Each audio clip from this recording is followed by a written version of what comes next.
Welcome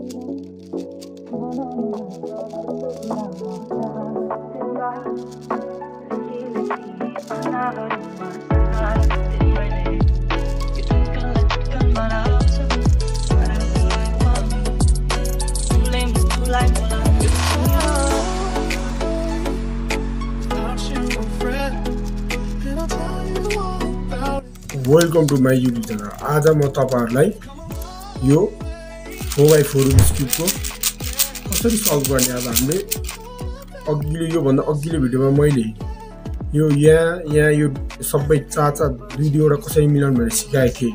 हेर्नु भएको छैन भने हेर्नु होला, म लिंक दिने छु। आज म तपाईहरुलाई यो सल्भ कसरी गर्ने भनेर सिकाउन गइरहेको छु है त। हेरी लाइक कमेन्ट शेयर सब्स्क्राइब गरिदिनु होला, कस्तो लाग्छ कमेन्ट पनि गरिदिनु होला।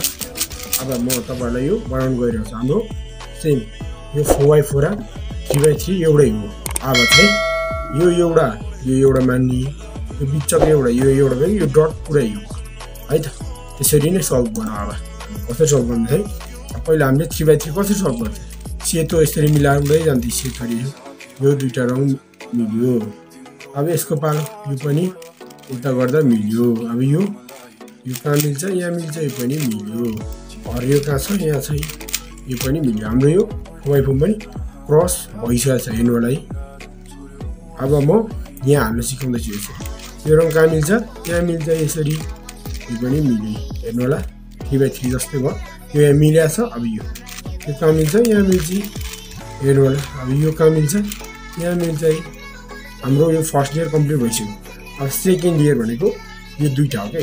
यो कहाँ मिल्छ, यहाँ मिल्छ। के गर्दा हामीले 3x3 मा एकचोटि अगाडि गर्थ्यौँ, एकचोटि माथि गर्थ्यौँ, यता गर्थ्यौँ, अनि यता गर्थ्यौँ। यो कन्डिसनमा के गर्दा हामीले एकचोटि अगाडि घुमाउँथ्यौँ, तल गर्थ्यौँ, एकचोटि यता गर्थ्यौँ, यता गर्थ्यौँ।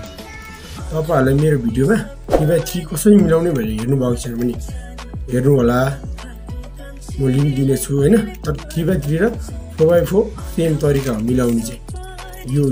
यो बाहेक यो र यो डट बाहेक सबै सेमै हो। यो कता मिल्छ, यता मिल्छ, यता कस्तो यता एकचोटि अगाडि गर्ने, यो पनि भयो हेर्नु। 3x3 र यो सेम हो। यो भने यहाँ मिल्छ हैन, एकचोटि अगाडि गर्ने, एकचोटि यो भयो। यो कन्डिसन हामी के गर्ने, यस्तो गरेको हाम्रो यो 3x3 मा हैन।